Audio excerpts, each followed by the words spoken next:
Welcome into another Wednesday episode of What's Bruin. It is Chris. It is Gayle. Gayle, how are you today? Are you excited for tonight's episode?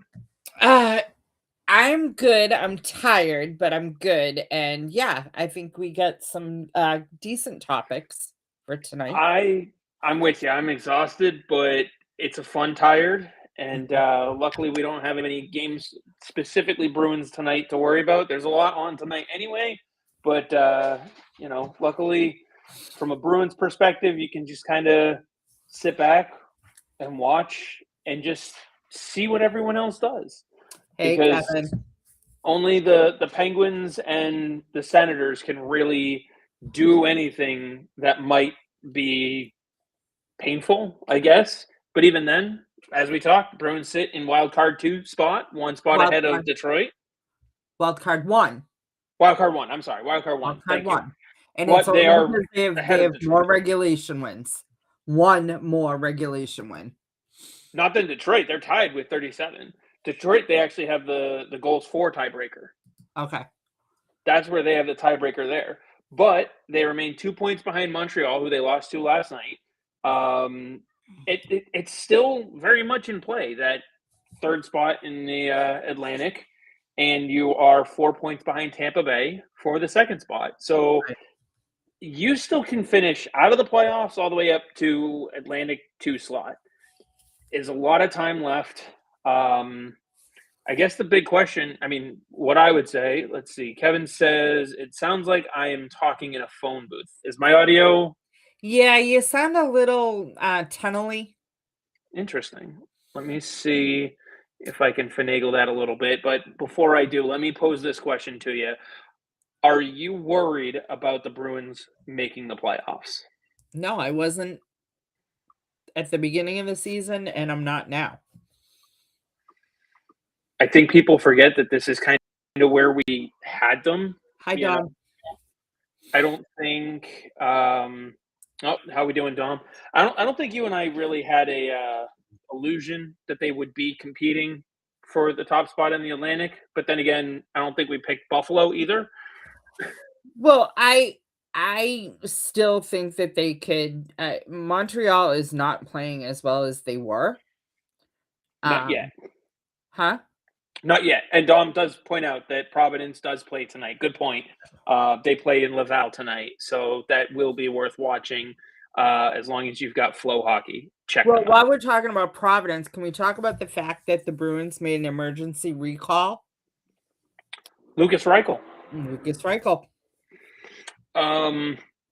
Thoughts on the fact that it wasn't Patra? Well, it depends. If it's just an emergency basis and he's basically going to be there for morning skate, maybe. I don't know. Maybe they want. Maybe because Reichel has played what he's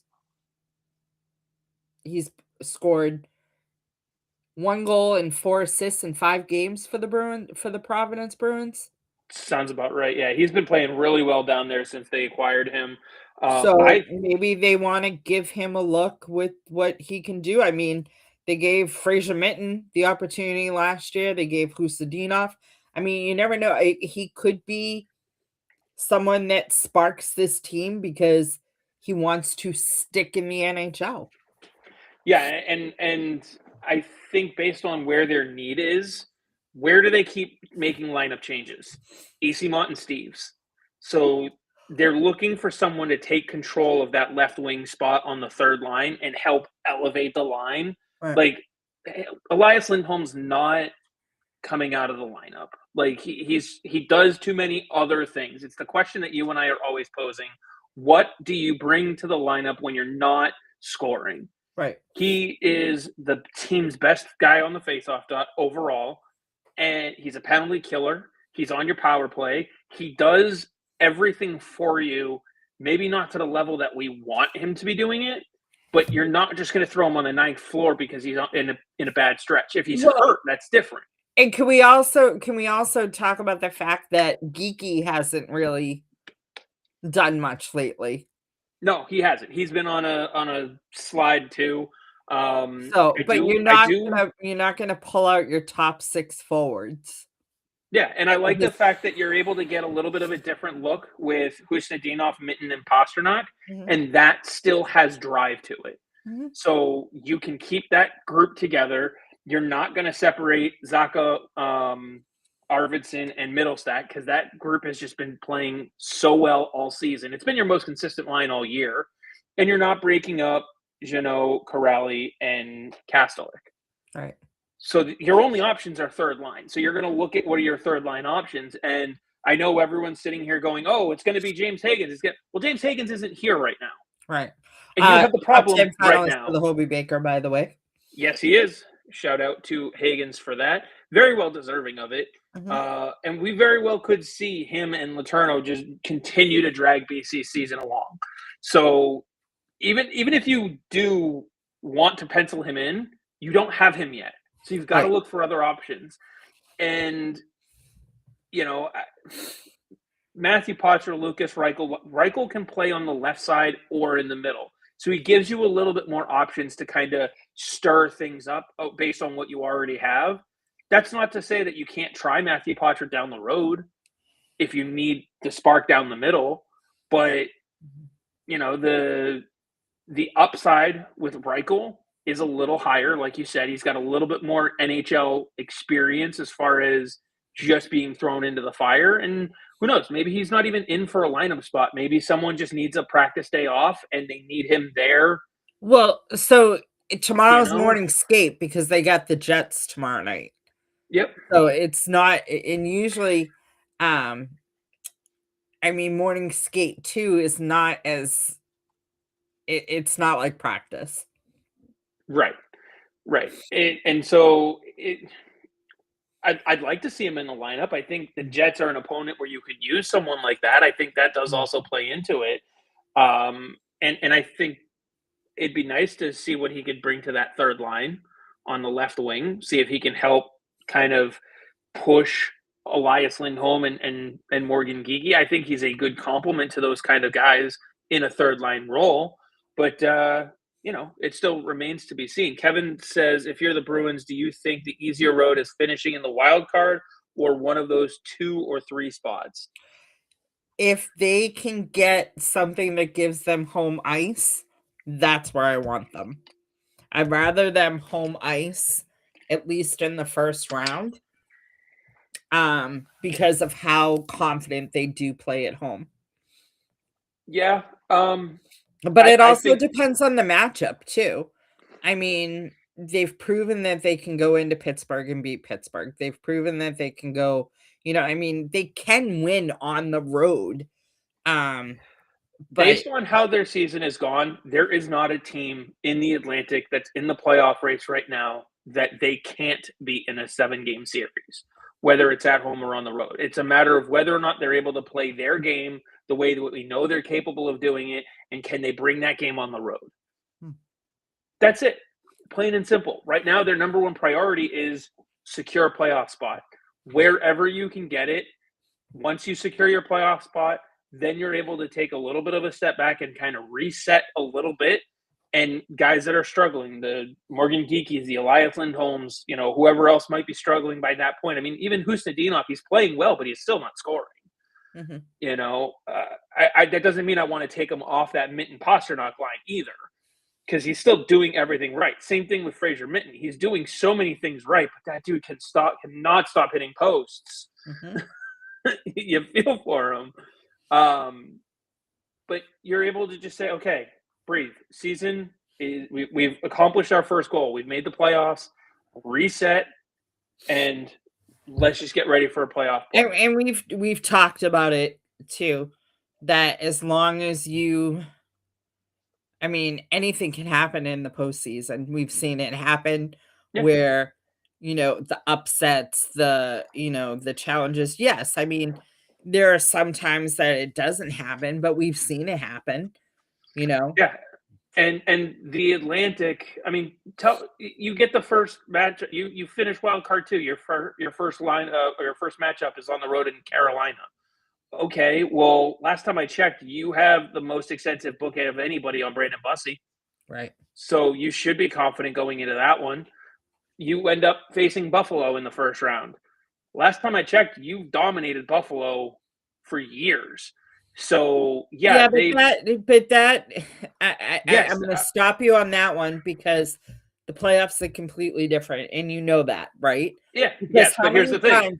how many times in the rivalries with the Bruins, whether it be Florida, Montreal, Toronto, has one team dominated in the regular season and then swept the regular season series or dominated on the score, whatever, and then the playoffs is completely different. We all know that. We all know Yes, that. but with the exception of like Tage Thompson, who just had success in the Olympics and just found that success in the Olympics, Josh Norris, who's been to the playoffs a little bit in his career with Ottawa, not much.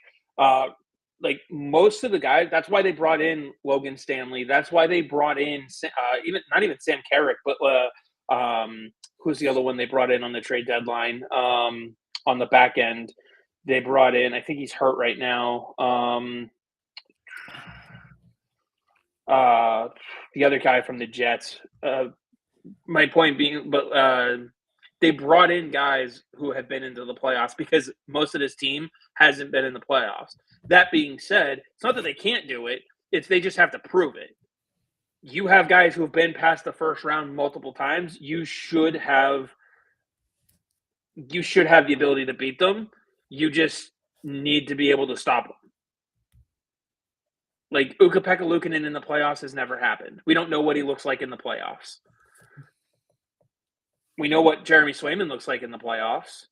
You need to use that mental advantage that you have and try to sway kind of where they're at. I mean, really, probably the biggest matchup you don't want to have is either a hot Pittsburgh team or a hot Tampa team. It's probably the big ones that you don't want to see in the first round. The way I look at it is if you're in the playoffs, you gotta just doesn't matter. You can't pick and choose your opponent. You just gotta play your game and do what you can do because most people didn't want to see Florida and or thought they were gonna skate through Florida in that first round during the historic season. Oh, And yeah. it didn't happen. So I mean, it's just it doesn't matter who your opponent is. You just have to find a way to play your game and because they've shown that they can play with anyone. Yeah. It's just a matter of like last night. What was disappointing to me last night is once they had even it seemed like Montreal really wanted it more than the Bruins did. The Bruins weren't skating with purpose. And turnovers didn't help. No, even Charlie McAvoy had some horrible turnovers last night. And I was like, that is so uncharacteristic of him. Do you remember back in, what was it, November? They went on that 7-game losing streak and people were losing their minds and we're sitting here going, stop the turnovers. Right. That the turnovers haven't completely left their game. That's the problem. But they're definitely not as egregious as they were during that 7-game span. Exactly. That's the key is because turnovers are going to happen. But we've also seen 6-7 game stretches where they don't turn the puck over and they go 6-7-0. Mm-hmm. Like they go undefeated in short spurts because they're playing their game like to a T with very few mistakes. Right. Let's see. Kevin says, is the thing with Geeky that he's getting moved around a ton instead of just being able to play where he's most productive? I don't think so, because let's be realistic.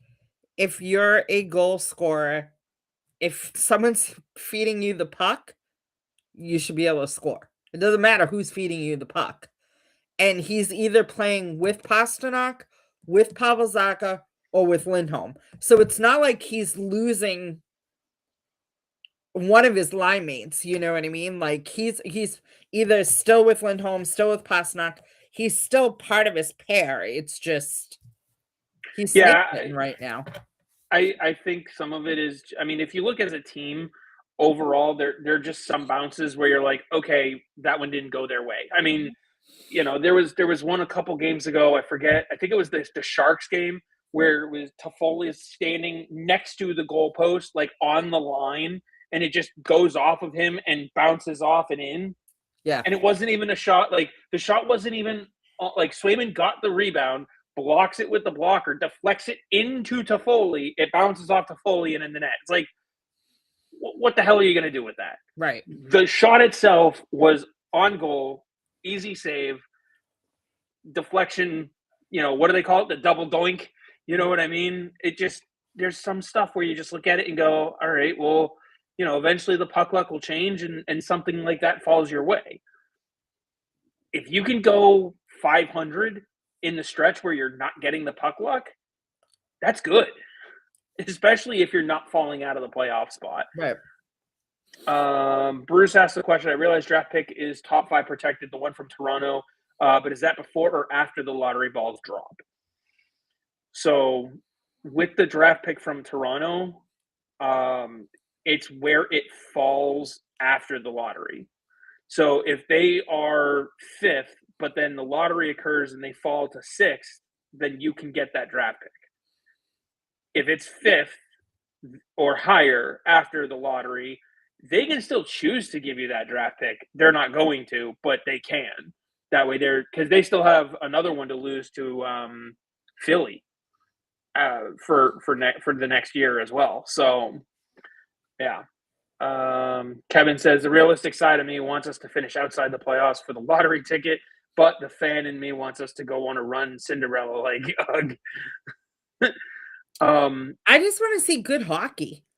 I mean, if they make the playoffs and they get bounced in the first round, it still helps Fraser Mitten, Husadinov, any of those younger players that have never played in the postseason. It gives Morgan Geekie another opportunity to play in the postseason. You know what I mean? Like, he hasn't had that many appearances. It just gives them more. It gives Marco Sturm that first taste of the postseason as a coach. There's just so many pluses to them making the postseason. And again, absolutely, if Swayman gets hot at the right time, we saw Jonathan Quick do it. You know what I mean? We saw Tim Thomas do it. We've seen so many goaltenders get hot at the right time and carry their team. So, I mean, you never know.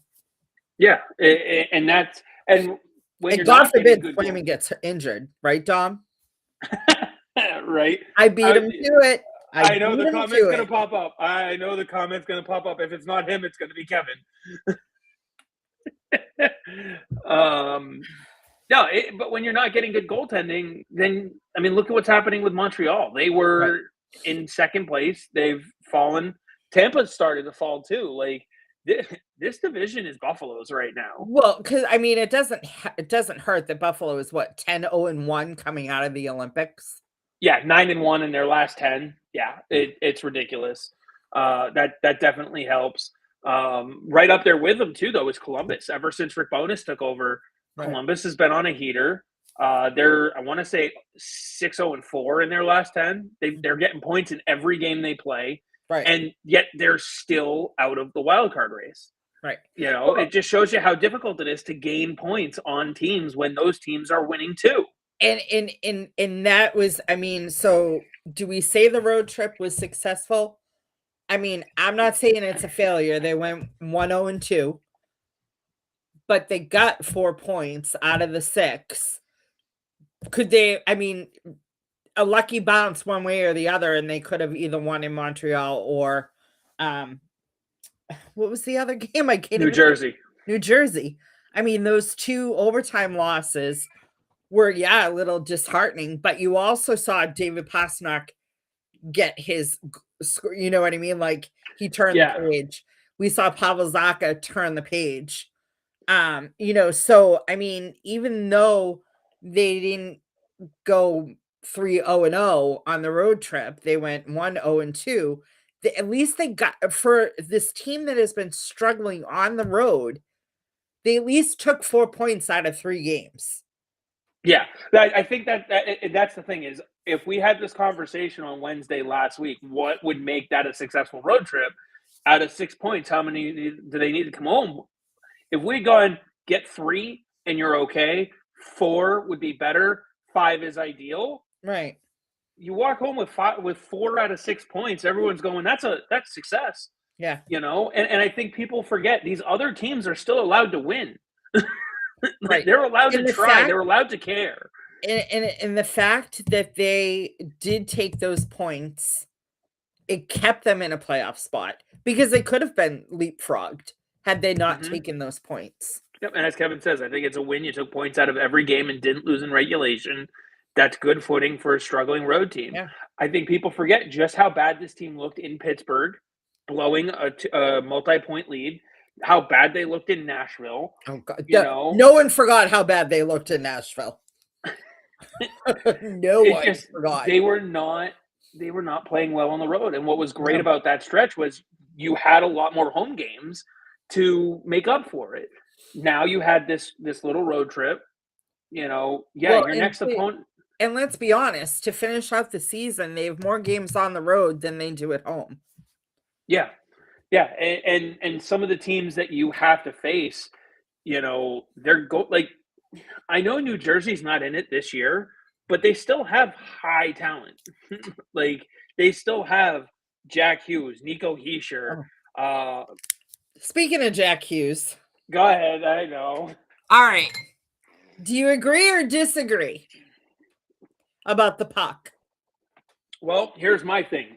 If you wanted it so bad, why didn't you pick it up? So now, see, I'm gonna go the opposite. Have you been to the Hockey Hall of Fame? I have not. Okay. And I do think it should be there. Right. But I understand the sentiment of why do you want a U.S. puck in Toronto? But that's where it belongs. Because they have a room dedicated to international hockey. It's not like it's the same thing. Like they had a whole display about the Bruins. That's a U.S. team. You know what I mean? But they have a section now for the PWHL. They have a section. Obviously, they've always had a section about international. But Sidney Crosby, his golden puck is not only in the Hockey Hall of Fame, but he donated his stick and his gloves. Yeah. Here's my thing, though. Like, if you wanted it that bad, why didn't you skate over and pick it up? Well, because you didn't care. They would still take it. They could still take it because the puck is not a player's puck.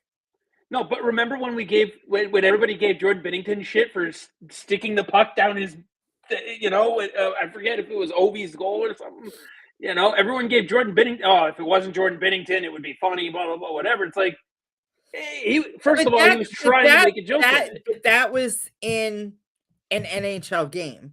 You know what I mean? But it's still the NHL's puck, right? And if the NHL wants it, they can take it. You know 100%. What I mean? So, but Binnington wanted the puck. He did something about it. Right. He recognized the moment, and then he got busted for it. It's fine. No, the puck belongs in the Hockey Hall of Fame. End of story. But if he didn't care enough about it in the moment to go over and skate over and pick up the puck to say, I want to try to keep this. Mm-hmm. So now, 4 weeks later, sorry, dude, you had your chance. Your chance to try to keep the puck was in going over and taking it out of the goal, going, I want to keep this. That was your chance to remotely have. He didn't care about it until he was asked about it. Well, no, and then let's be honest, right? Anytime a rookie's first goal, your 1000th point, any of those milestones, right?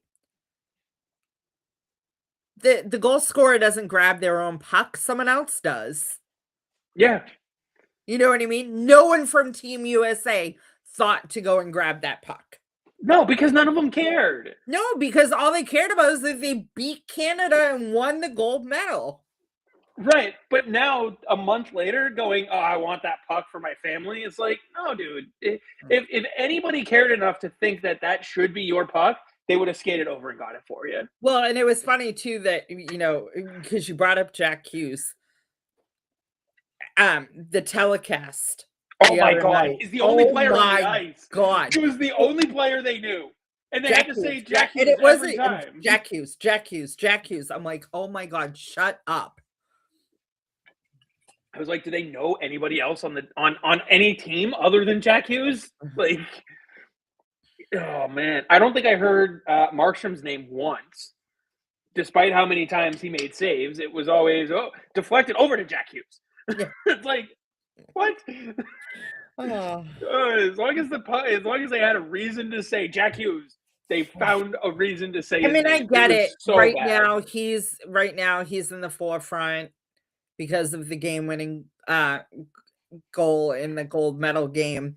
I get it. He's on, everyone is milking his fame at the moment, shall we speak. I just don't want to hear his name on Saturday when they're playing Detroit, because that's an ABC game. Well, If we hear about Jack Hughes on that broadcast, I'm going to shoot my TV. He's not even in the game. it has nothing to do with Jack, Kevin. I have no problems with Jack Hughes. I think he's a phenomenal player. My problem is that it's the same thing happens when a nationally televised game, if it's Florida, all they talk about is Matthew Tkachuk. Well, I said the same thing. I was watching the bronze medal game, and they were talking about U.S. Canada the next day. Yeah, and I'm like, can we talk about the two teams that were in this game because they earned the right to play for it? Game. They were talking about the men's I tournament know. during the women's game. No, but they like ABC, TNT, ESPN. They all latch on one player, and and a lot of the times when Brad Marchand was on the Bruins, they did it. It was Brad Marchand. It's like there are 18 other skaters and a goaltender. You know what I mean? It's just like the goaltender is still part of the team. We know that. No, but it's like it's the amount of like, oh my god, dude, just shut up. Yeah, yeah, as Octalex says, it's just like Ovi, the only player that they talk about during games against the Caps. Ovi this, Ovi that. Yep, Well, Crosby this, Crosby that. McDavid, Bedard. I mean, yes, but they gotta. But if you want non-hockey fans to enjoy your broadcast, you got to talk about other players and not just one player. Right. I think what they're trying to go for is the subliminal, like, oh, Jack Hughes, I know that name. And so now, 2 months later, when they're advertising for the Devils game against Montreal, and they go, Jack Hughes against Nick Suzuki, you go, oh, that Jack Hughes kid, I know him. He's good, for the casual fan. And it's just like, no, that person's just going to watch because they're flipping through going, there's nothing on. Oh, look, a hockey game. That's why they're going to watch. So, Kevin, I think I just answered your question. If McAvoy was the one being brought up, would you care? It's the same thing. It's got to be spread out because again, there's there's 20 skaters. Well, 19 skaters plus the goaltender, 20. Unless they're hurt, unless the goaltender is hurt. I'm talking about in the game itself. Yes, you know what I mean? Like I can't stand like. That's why I miss Doc Emmerich. He never did that. He never focused on one player. Right. Doc Emmerich's still my goat. He's still my goat. Yeah, that crew was always really good at doing it.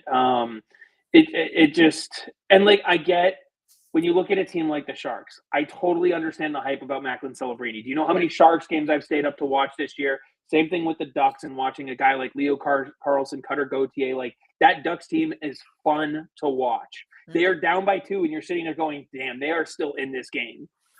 And they have like 12 2-point comebacks, 2-goal comebacks or more on the season.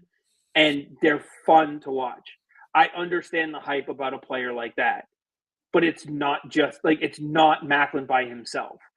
Will Smith, William Eklund, Tyler Toffoli, like those guys, even Nedeljkovic flopping around in the crease the way he does, they are fun to watch. And to dismiss everyone else on that roster. I told you last week going into that Sharks game, I was worried about that team. Yeah. I've seen that team so much this season. That team's going to make the playoffs. And it's on the back of Macklin Celebrini, but Nedeljkovic has played really well. Askarov has come in and done the job as well. I do think, now that they've called up Laurent Brossoit and added him to that goaltending room, that's going to add a little bit of stability because he's had some playoff success. People forget he was the guy in Vegas before he got hurt and lost the job to Aiden Hill. So Brossoit will help that room. They're just fun to watch. Kevin says, I've never cared about any of that. I'm watching the game. I don't care about what player is in the league. The league's fetish at the moment. Yeah, but for me, I really nitpick broadcasts. But it's also, Kevin, you're going to watch regardless. You could watch the game if there was no audio to it. Right. So you're not the one that they're trying to suck in to watch the game because you're already watching the game. I prefer to watch it with no audio, especially Bruins home games. I do like the multicast, whether it's the multiple views that Nesson does or the unobstructed views. Those types of casts are a little bit more interesting because you get way different commentary. And it's like it's almost like it's an advanced broadcast if it's the unobstructed views because they talk about things in a slightly different way, but it's more in depth. But they also make it so the layman can understand it more too. Right. Patrice Bergeron with the telestrator, nothing's better than that. I love watching unobstructed views. I do. I love watching the banter between Bergeron, Raycroft, and Rask when he's there. I do miss Rask. He hasn't been on as much. He's been traveling a little bit more. But Rask is really he's also done a lot with TNT. He's hilarious though. Remember last year when Zadorov's stick broke in the overtime? Yeah. Or in the third period and they lost the game because of the turnover caused off Zadorov's stick? Yes. You saw genuine reaction from all of those guys on that broadcast because they knew as soon as that stick broke, they went, oh shit, this isn't going to be good. And sure enough, goal and you lose. And it was just, but the genuine reaction because they don't have time to not react or to, react in a non-fan way. Right. But they also can see some of the stuff unfolding before most fans. So it is really funny when they see something that's not good. Oh boy. But yeah, no, the road trip, I don't know how you can call it anything other than somewhat successful because you came away with 4 out of a possible 6 points and you've been so bad on the road. Right. Between now and next week, we've got the Jets, the Red Wings, Toronto, Buffalo. Boy, Toronto continues to.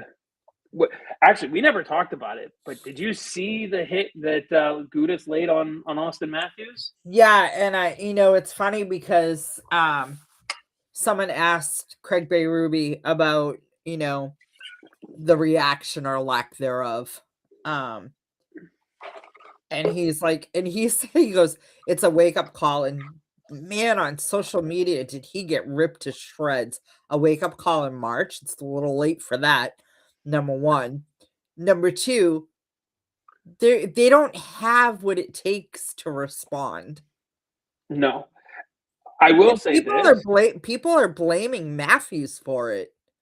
Not the hit, but the lack of response because he doesn't stick up for his teammates. So why would they stick up for him?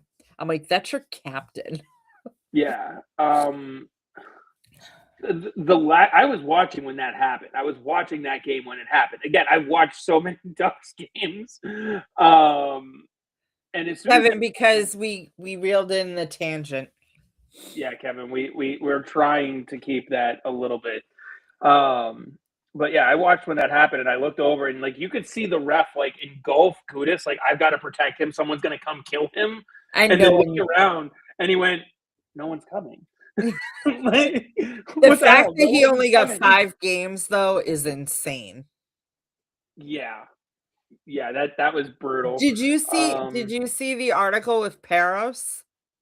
I saw his comments. Defending I saw his comments. I'm like, what?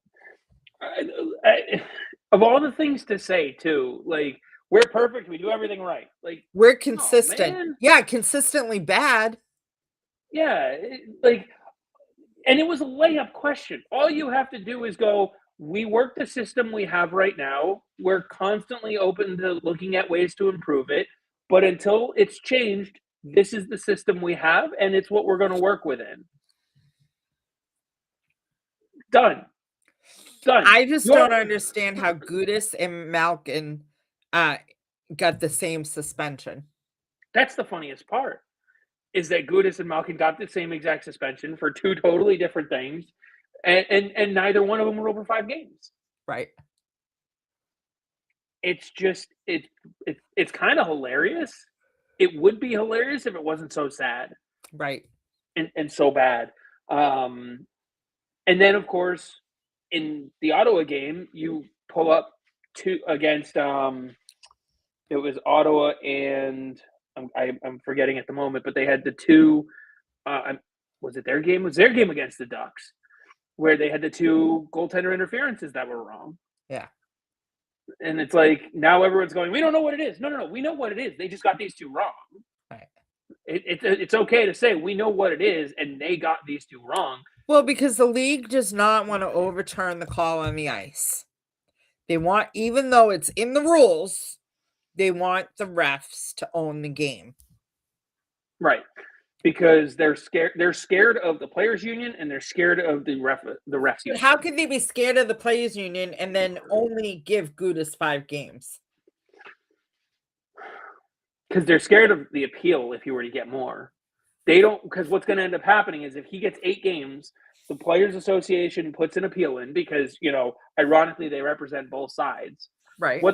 What they should do is they need to change some language in whatever document it is that players who sign into the union, agree to, and basically say that if you are in this situation where you're potentially being suspended for a hit that you've made against another member of the union, that they're going to defend the person who got injured or who took the hit more than the person who inflicted the hit.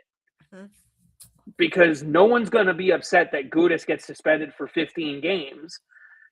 People might sit there and go, oh, that's too long, but it's history, so I would have done 10.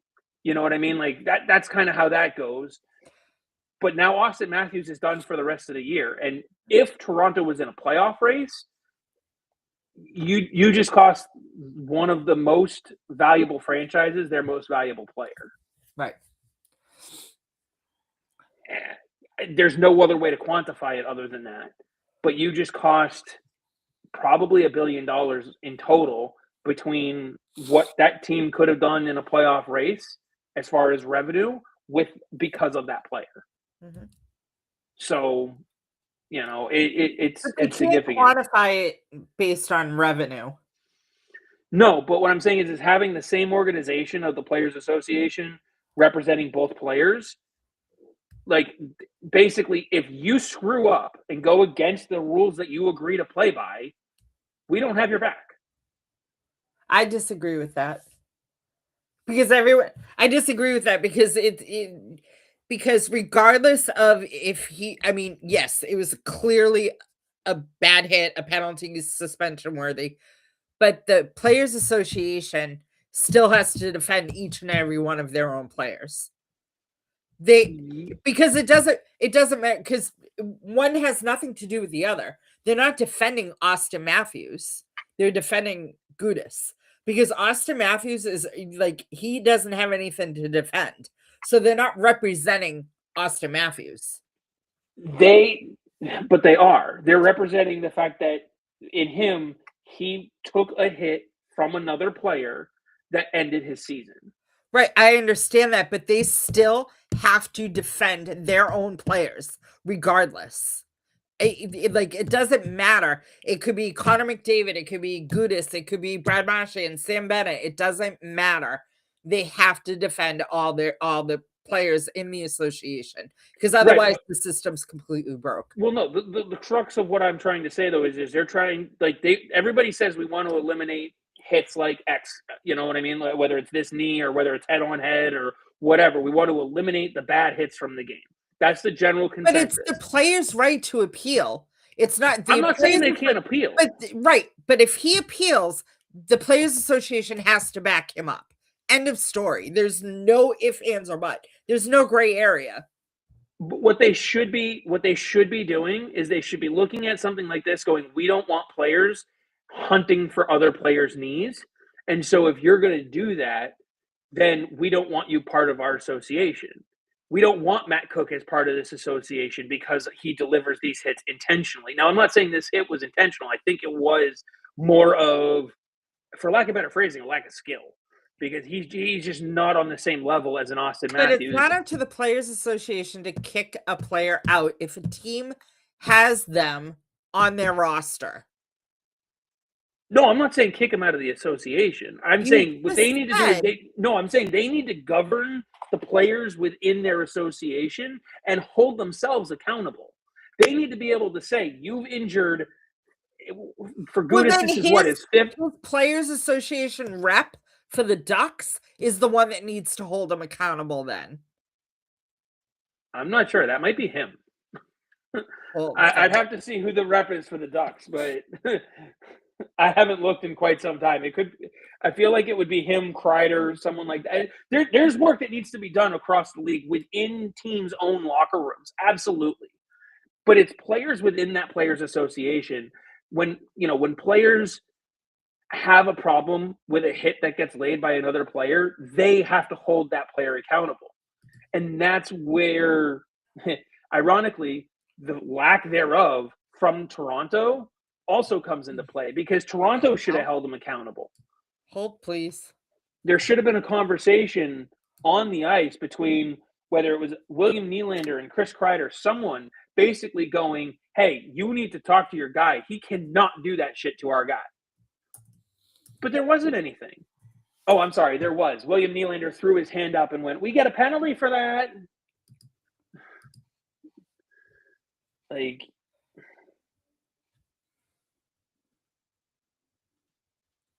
why is this not working? Did I lose you? Can you hear me okay? Yeah. Okay. No, I got you. I'm going to see if I can find it too. I'm curious to see. The Ducks rep is Frank Vetrano and Jackson Lacombe.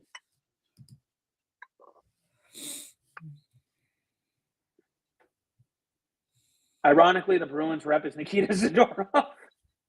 The Bruins have the most penalized player in the league in their player rep. Thank you, Octo. It's not the PA's responsibility to punish players. It's the NHL's and the PA's job to defend that player. That's how it works. But what I'm saying is that if you have a group of players who are in that players association saying, we don't want our colleagues. No, because you know what? Even though Matt Cook took out Mark Savard, his teammates still defended him. And they shouldn't have. If you don't, Chris, but that's not how it works. But that's the mentality that keeps the cheap shit in the league. That's what I'm trying to say. No, you need to be able to skate over. If Nikita Zadorov goes up and chicken wings someone in the head, you need someone on your team to go over to him and say, hey, that's not how this game is supposed to be played. But you don't know that didn't happen in the locker room. They're not going to do it on the ice because they're not going to show division on the ice. So you don't know that no one went to Gudis and said that. You don't know that no one went to Marty McSorley when he took his stick. You don't know that people didn't go to Malkin, because if it happens off the ice, you're never going to hear about it until someone tells the tell-all book. No, I agree with that. But I'm saying is that's where the accountability needs to start. Right. That's where it starts and ends. But it starts and stops there. It doesn't go to the Players Association. It doesn't. No, but the NHL themselves, when they're doling out these punishments, they are the ones that need to say, hey, you know what? You swung your stick at a guy's head. 5 games is laughable for that. Well, but that's not what you're bringing the Players Association into it. I agree with you that the league, the Department of Player Safety, is a joke. They're doing it joke. because the way the system is set up is the Players Association is going to, like you said, defend their player who's getting suspended. I understand that. But what I'm saying is the way that this whole thing is set up for your arbiter to first be Gary Bettman and then it goes to a third-party arbiter and for a phone hearing, which they all can be done over Zoom. That's the dumbest thing that ever. in itself was stupid. The fact that it was a phone hearing and not in person was absolutely asinine. There's no, we're in 2026. There's no excuse for a difference between the two. Right. Every one of those hearings can be held on Zoom because Zoom is a virtual phone call. There's no excuse. There's no delineage between a phone interview, a phone hearing, and an in-person hearing anymore. Screw that. Get rid of that, first of all, because that's also causing problems. Because if they just simply said he is set to have a hearing on Tuesday, okay. Now it's, he's set to have a phone hearing. Oh, well, now it's going to be less than 5. It's 5 or less. We already know the outcome, 5 or less. If part of it is the fact that there is no surprise anymore, because if they said he was having an in-person hearing via Zoom on Tuesday, people would go 8 to 10 and no one would complain. The reason why people are upset is because they knew that there was nothing beyond 5 games for him. It wasn't even a possibility. And they didn't have the results of the injury, of the MRI. They didn't have any of that information. But I'm going to stop you right there because and that's why I hate that they changed the rule, by the way, of the high sticking. Injury should never come into play. It's got a little bit. No, if it's an illegal hit, it's an illegal hit. Regardless if Matthews only missed 5 games, it's still a bad hit. You know what I mean? It's still an illegal hit. It shouldn't matter. Just like when they say, oh, you're bleeding, now you get 4 minutes. When the rule before used to be intent to injure, not blood. It was intent to injure. So it could be incidental contact, but if you get the stick, if you're going to lift the stick and you hit him in the mouth, if he's bleeding, you get 4 minutes. That's not intent to injure. It should still be. I agree it's not intent to injure, but intent to injure is a lot more of a gray area than is there blood. Right, but right now, it's if there's blood, you get 4 minutes, and that's bullshit. That's 100% bullshit, in my opinion. It shouldn't be just because you get blood for incidental contact, you shouldn't get a 4-minute power play. I don't disagree, but in order for it to be called consistently, because once you go intent to injure, now you have officials who are guessing on intent, and not every official is going to guess correctly. They can't even get goaltender interference correct on a regular basis. So you really think they can guess intent on a regular basis properly? Absolutely not. So again, I don't disagree. However, for the rule book, to be able to say, is he bleeding or not? Yes or no? Yes, 4 minutes. No, 2 minutes. That makes it consistent. Is it great? No, I agree with you. It's not great, but it's consistent. No one complains because as soon as there's blood, they go, that's 4 minutes. It's stupid, but he got him, caused blood. It's 4 minutes. Because it's black and white or red and white in the rule book for this one. The rules that people complain about constantly are the ones where it takes the official's opinion in. Did it affect the goaltender's ability to make a save? Did it affect, that's why I'm saying when it comes to the suspension, I'm not saying all of a sudden because it's a torn ACL for Matthews, now it goes from 8 to 18 games. But to be able to say, okay, he got injured on the play, he didn't return to this game, and he's going to be out for at least 2 weeks. That right there is worth an additional game or 2. It doesn't have to drastically change the suspension, but it would take that 8-game suspension to a 10-game suspension, that 5-game suspension to a 7-game suspension, simply because you took out the player and they're not coming back. That's all. Well, I mean, if you want to make it that way, you might as well just have it that it's matching. If Matthews is done for the season, Gudas is done for the season. I don't think you can do it that way. Why? Because why? If you want to give him an extra game, if it's that severe of an injury, why can't they say, well, we have to match it. They lost their player, you're losing your player. End of story. Because some injuries are not the same for everybody. 100% I agree with you. So that's why I'm saying that. But that's why I'm saying it doesn't change it drastically. It doesn't change it by 10 games. I'm saying the player got injured, didn't return to the game, and they're going to miss a minimum of 2 weeks. We're tacking on an additional 2 games to whatever the additional suspension was. That's all. Not 15 games, not this, not that. It's just an extra couple games. Because also, now you have to take into consideration the suspended player is now also not getting paid for that time frame. And that's the part that the Players Association, as you said, is going to defend that player for, because now they're out a paycheck for that time frame. Mm-hmm. So again, I'm not saying that it tacks on an exorbitant amount of time, because also if it's an incidental hit to someone's head and someone's more susceptible to concussions and they take the hit, they're out for 6 weeks, when someone else who takes the same exact hit is only out for a week. That's where it's a little different. Because let's face it, you're not treating a Patrice Bergeron, who starts his career with a major head injury, the same way as someone who has no concussion history. That's all. No, because sometimes it doesn't matter what the history is, because it depends on how severe the concussion itself is, not the history of concussions. Well, it can be both. Both can factor in on it. Right. Because the history of concussions can make the current one worse. Okay, so David Pastrnak has never had a concussion that we know of. Yeah, I was going to say that we know of. Right? He takes the same hit that Patrice Bergeron took from Randy Jones up on the backboards. And he's done for the season the same way Patrice Bergeron was.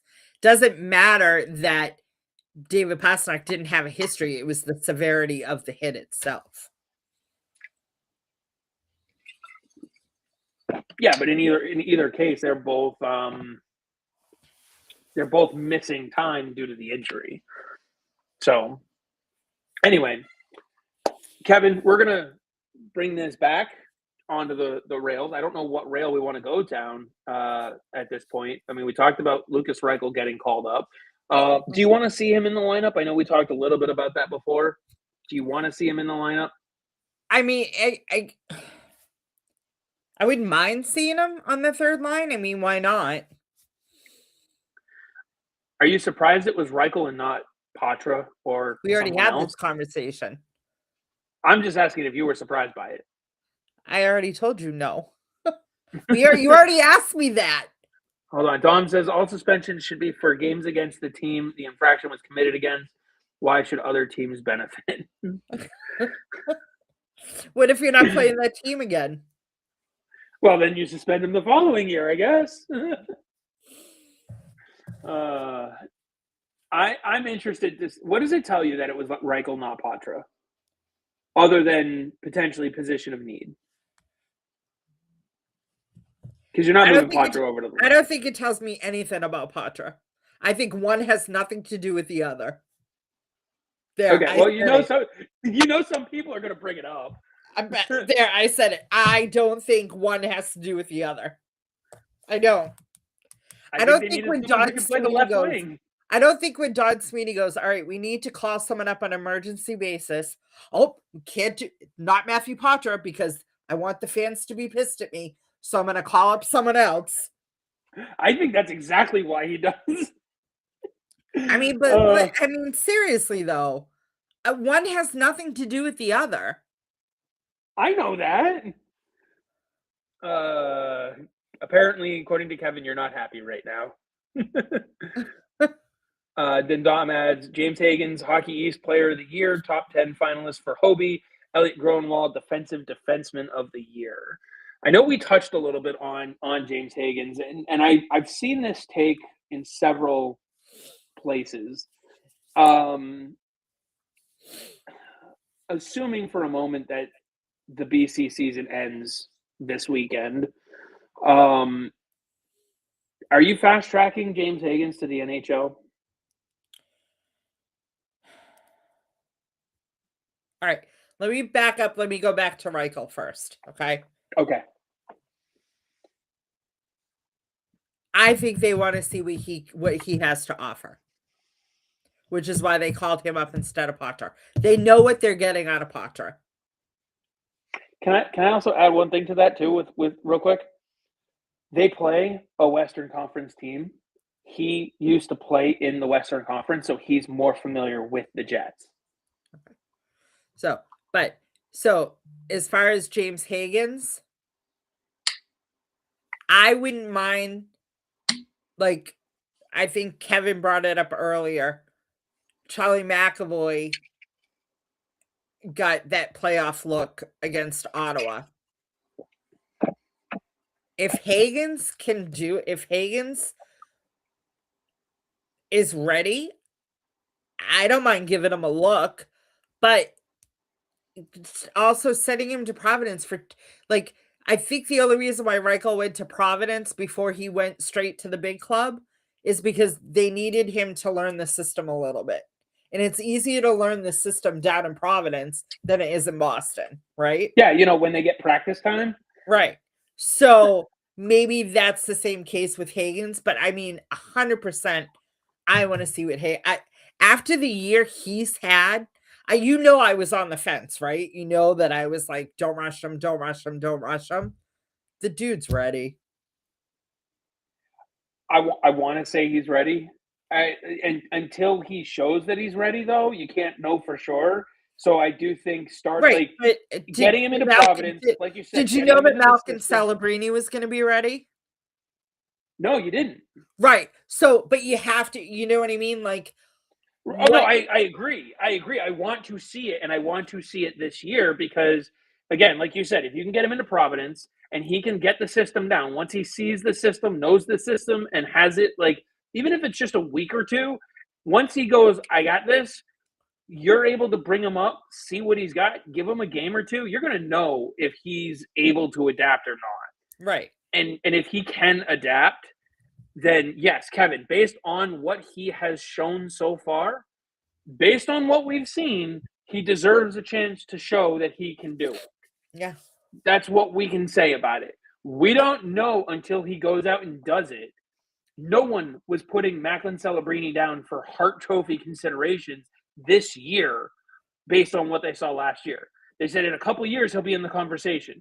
He said no. In a couple months I'll be in the conversation. Why does Dom keep asking Kevin for food? Did I miss an inside joke? Probably. Kevin says he's already shown that he's ready to get that shot. Yes, that's what we're saying, Kevin. We're agreeing with that. I don't know, but now Dom's making me hungry.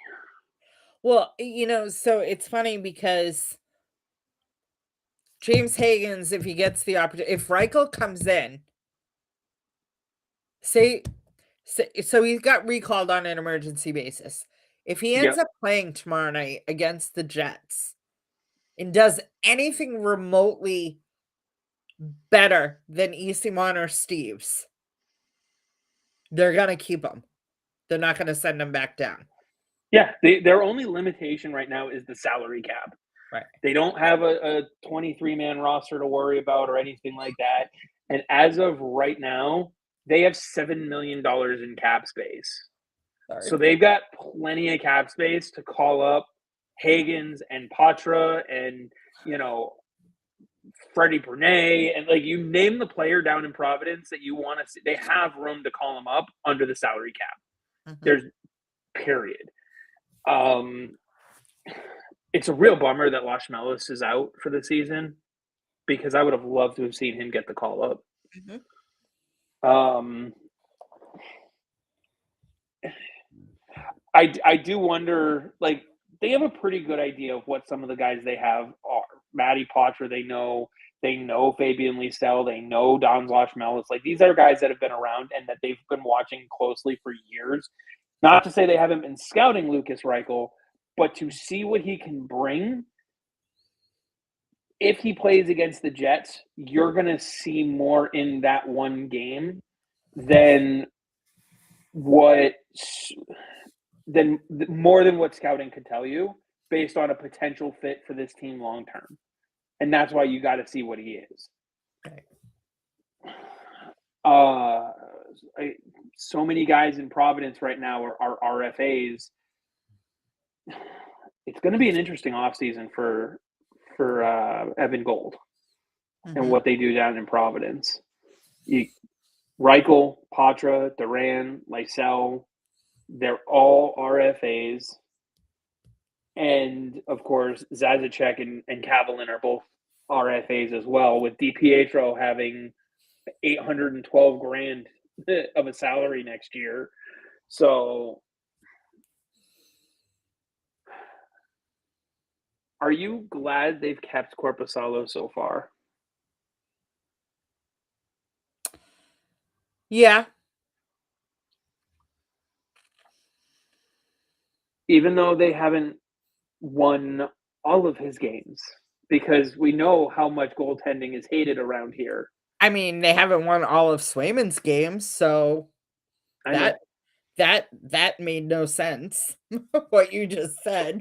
Well, no, so the loss against Pittsburgh last week, the loss against New Jersey this week, both multi-point leads blown with Korpisalo in net. Do you put any of that on him? You still have to outscore your opponent. He also lost both of them in overtime. Right. I mean, but he made some spectacular saves in the New Jersey game. Where he says, Dean is ready to play top-line center right now. I agree, Kevin. Top-line center at Boston College.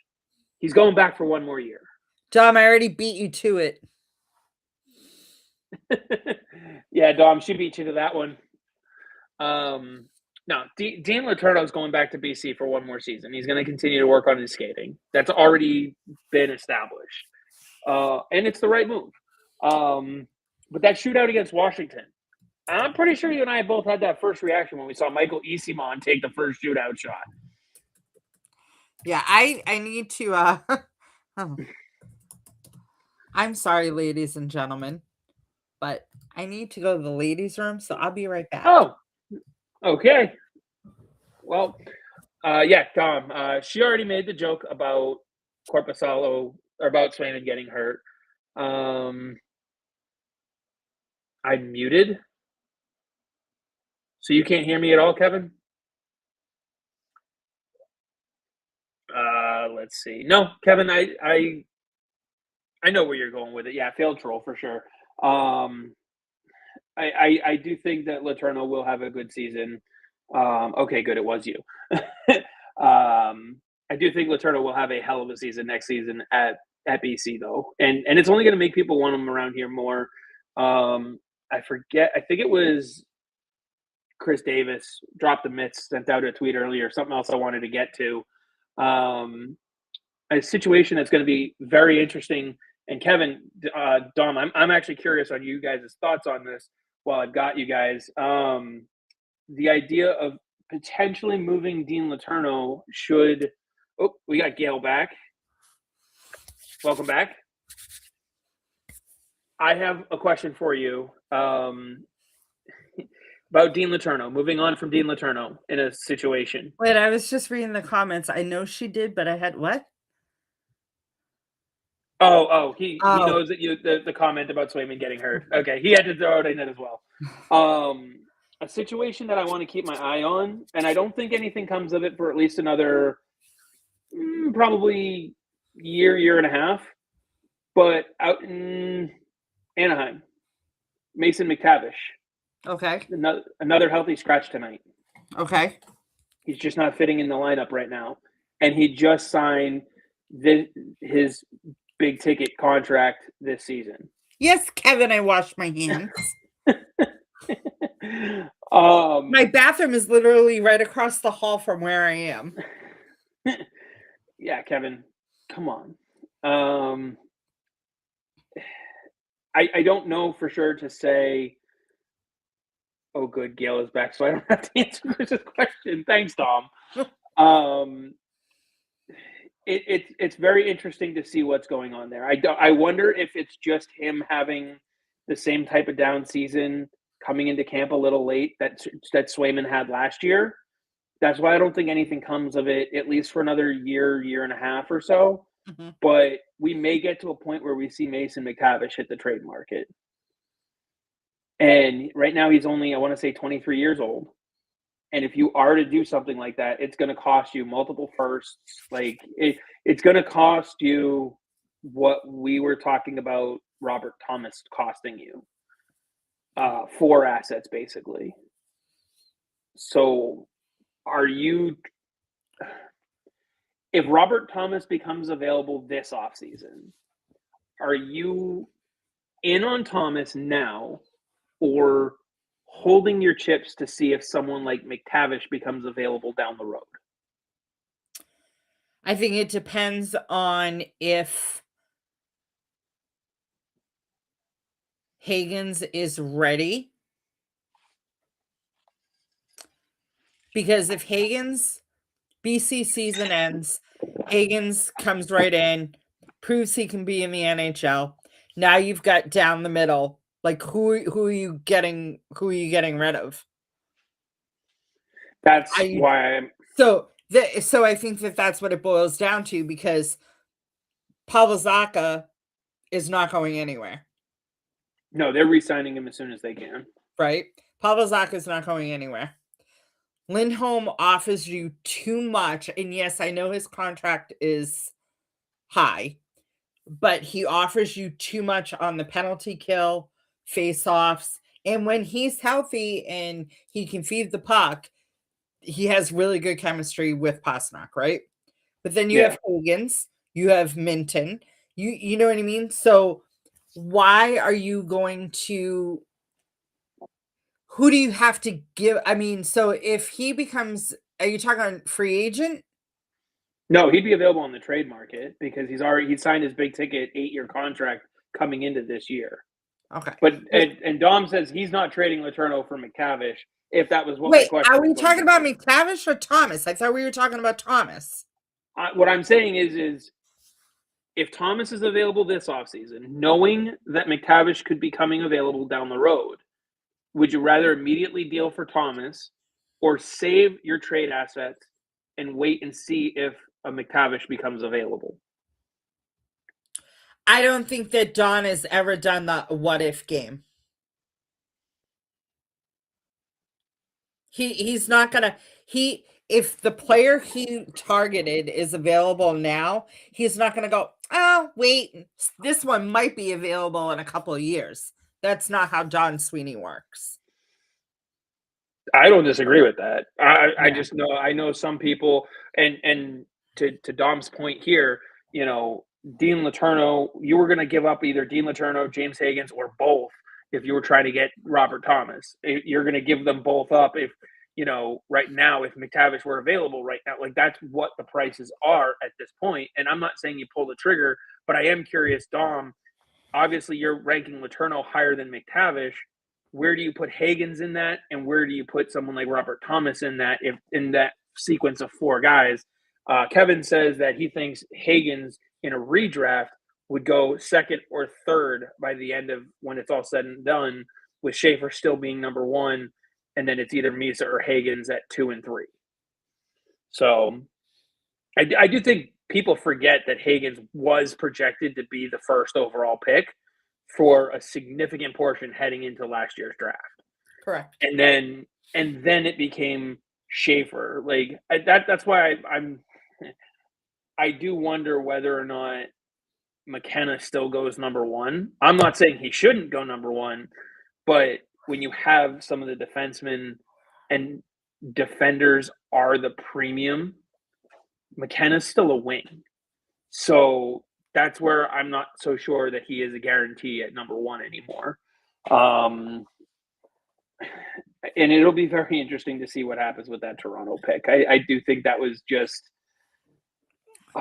thank you, Toronto. Because we're benefiting from it now with Fraser Minton, and it's great, especially considering the fact that he got that game winner on Saturday. Why doesn't he go earlier in the shootouts? That's where we were going before you had to take a brief break. AC Mont had the first shootout attempt, and it ended on, what was it, the 9th round with Fraser Minton? Yep. And in between, you had, like, Pasternak made sense. Then you had McAvoy went, Lohrei went, Geeky didn't go, but Zaka went. No, I thought Geeky went. Did he? Oh no, he did. He did. Yeah. So I think that it's funny because they practice shootouts in practice, obviously, which they haven't had a lot of. All right. But so they practice shootouts, and if you're shooting against Swayman and you do it consistently, the same type of move, and you beat him consistently, then of course Sturm's going to throw you in.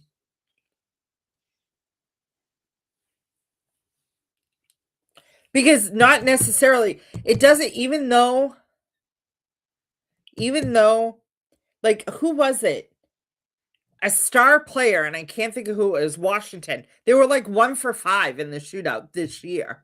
So just because you're a good goal scorer doesn't mean you're a good shootout scorer. I think it was Alexi Protas. It might have been him. But I think when we saw Michael Easimont take that first shot, though, we all had flashbacks to Andrew Peak taking one. I almost sent it to you in that sense of he had a good move in practice. Well, I mean, he did. I mean, it's funny because talking to Chris Spar after the Fleet's last shootout game that they had at the Saugus, and he waited, I think it was the 7th round, and Alina Mueller, he finally put Alina Mueller out. She scores. And in the PWHL is different than the NHL. You can use the same shooter as many times as you want. And so she came right back out and scored again and won the game.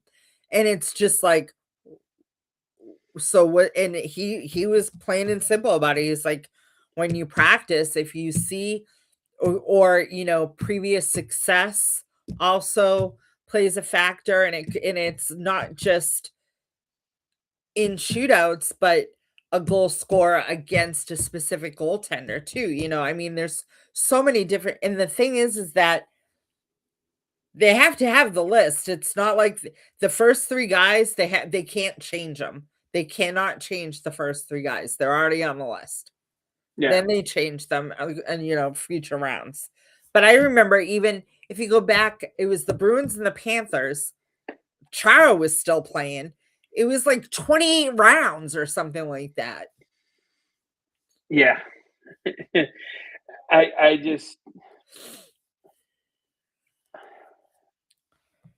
don't know where that thought. I mean, maybe it was we don't want to have to use them later. I do like Dom's idea, though. They need to use the door off in shootouts. Why not? They used Chara in the shootout. But speaking of Sturm, I do think we are seeing the evolution of him learning from mistakes throughout the season that he's made along the way as well. He's learning in some instances timeout usage a little bit better. I think it was it one of the games, Montreal or New Jersey, they took a timeout right after it got tied, and they ended up going out and scoring a goal. I think it was the New Jersey game. It was the New Jersey game. They took the lead right back, and then it was a little while later when they gave it up and they tied it, and it got tied up again. Yeah, has the door up, go Fulton Reed on the shootout. Thanks, Kevin. But taking some of these timeouts, though, I think he has seen, like earlier in the year, there were times where you're sitting there going, take a timeout, and then the game ends and you still have your timeout. Right. Almost like he was waiting for the last 90 seconds to use it in case they need a breather or something going for the game tying goal. Thanks, Dom. He said he knew I was going to mention timeouts. But now he's less, almost like he's less worried about taking them earlier in a game. Right. So I don't know if that's a compliment, Dom, or not. I'm surprised that Dom hasn't brought up the beginning. Which part? The intro. Oh, yeah. It's still a work in progress.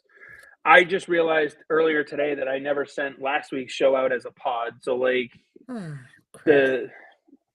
look, I'm still dealing with the issues with my heart and all that stuff. I had an appointment that was supposed to be yesterday, got moved to tomorrow. It's fun.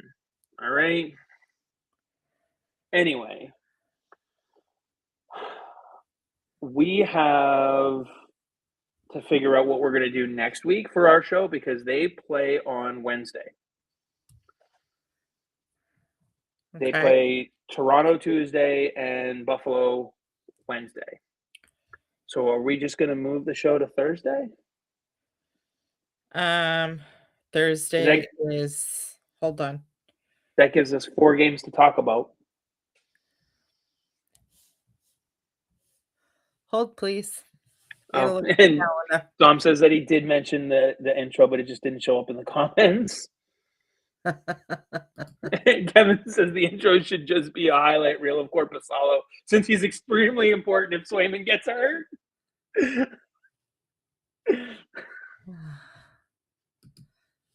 Thank you. Let's see. Teams, Boston. Schedule. Actually, there was a save. I think I made there was a save. I forget which one it was. I think it was Korpisalo made the save.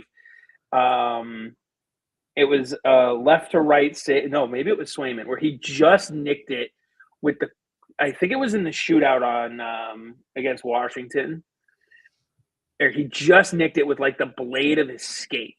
Yeah, because I think I messaged you and I was like, DiPietro doesn't make that one. He's not tall enough.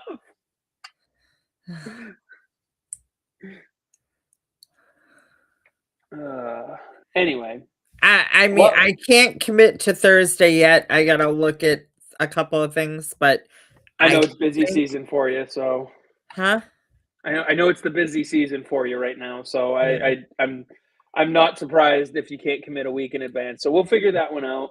But in the meantime, we'll say Jets, Red Wings, Maple Leafs, and Sabres coming up on the slate. 2 at home. Those ones are the Jets tomorrow and the Maple Leafs next Tuesday, and then the 2 on the road in Detroit on Saturday and in Buffalo next Wednesday. What are you expecting from this team in those 4 games? What do you want to see? What are you expecting to see? Because they may be different. Wait. What did you just say? I'm asking what you're expecting for the next 4 games at home against Winnipeg, in Detroit Saturday, at home against Toronto on Tuesday. Okay, that's where Buffalo you screwed Wednesday. me up because you put the 2 home games, and then I was like, wait, they're playing Detroit before Toronto, so I got confused. Sorry. Kevin says I'm Gayle's manager. She can't do Thursday, but she's open Tuesday.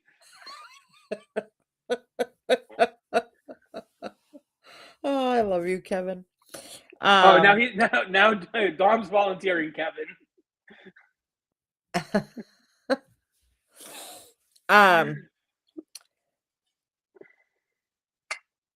So in net, I'm going Swayman, Korpisalo, Swayman. Yeah, I think that falls in line with what we talked about last week too. Unfortunately, I mean, as well as Swayman plays against Toronto, you got to give that game to Korpisalo so that he can play against Buffalo because it's the more important game. Also, they're the better team. Yeah. You should bounce back at home tomorrow against Winnipeg, and they should take the 2 points. Detroit, I wouldn't be surprised if it went to overtime against Detroit in Detroit. But you gotta I'd like to see them come out with 2 points, but if they get 1, I'll be happy. They have to. If they lose to Toronto, it'll be pitchforks and flamethrowers from the fans. And then Buffalo, you got to pray that you can go into Buffalo, and you got to pray that you don't get lit up like you did against Nashville. And not because they can't play against Buffalo, but just they can't have that mentality that Buffalo is 10-0-1 in their last 11 games since the Olympic break. They have to go in there saying we can beat this team. They have to have the same confidence at home on the road. And Swayman has to be Swayman, because if you've watched Swayman in his last 3 games, the guy's been lights out. Yes, I know he hasn't gotten a shutout, and yes, I know he's he lost half the in goals, overtime, but half the goals he's allowed in have been fluke, bullshit, right. You deflection, cannot major, he is 3-layer screens. he is locked in. He's 100% locked in. Yeah. Of the 8 points, I can totally see them walking away with 5 or 6. Dom says, I will be at the Buffalo game unless ice gets me at the border.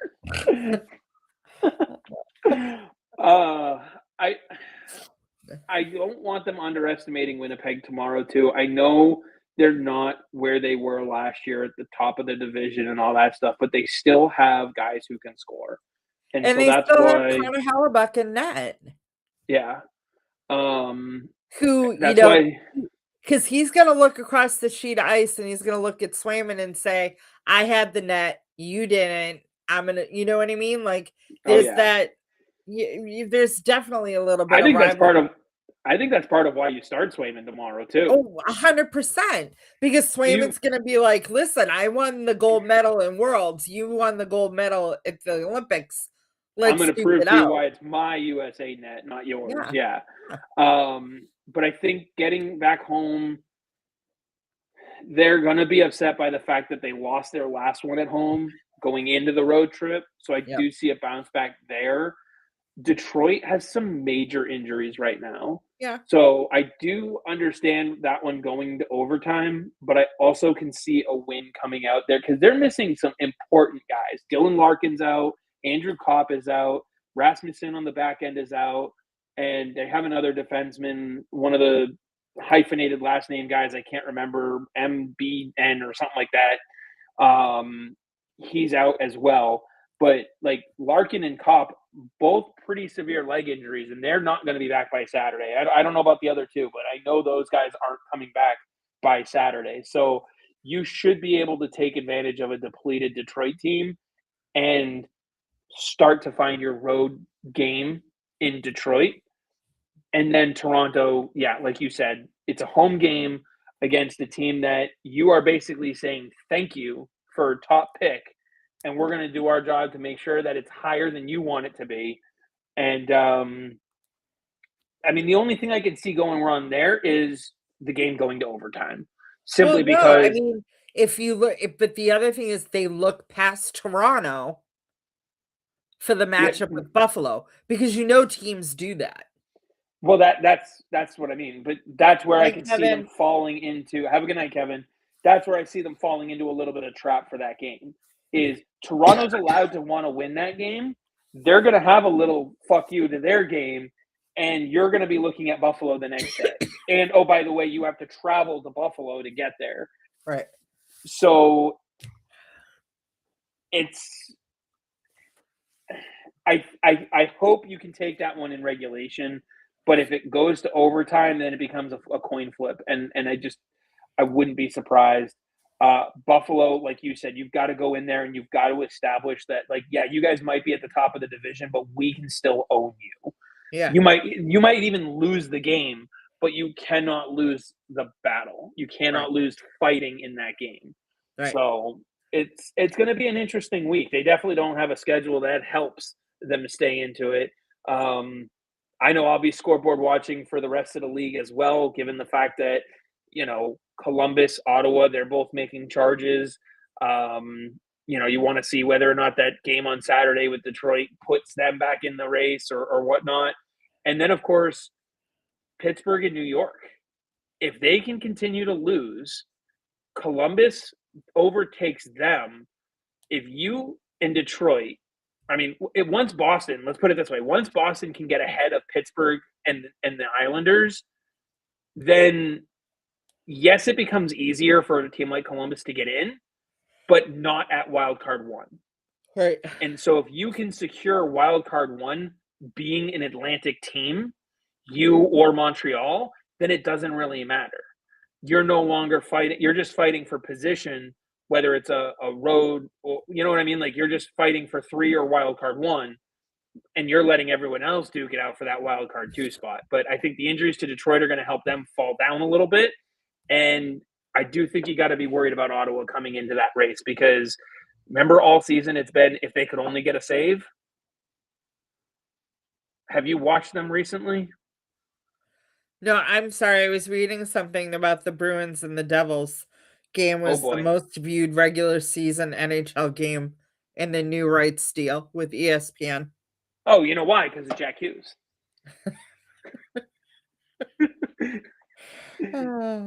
Have you watched any of Ottawa's games, though, recently? Whose game? Ottawa. No.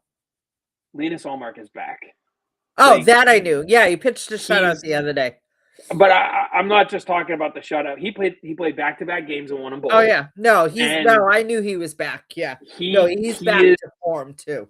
He is 100% back to form. Yeah, he was getting results before, but he is now playing to those results, and he's back. He's going to help will that team into a wild card spot. I think. I just wonder if it's Pittsburgh, the Islanders. Like, I could see the Islanders falling out, Columbus jumping in, and Ottawa claiming that wild card 2 spot.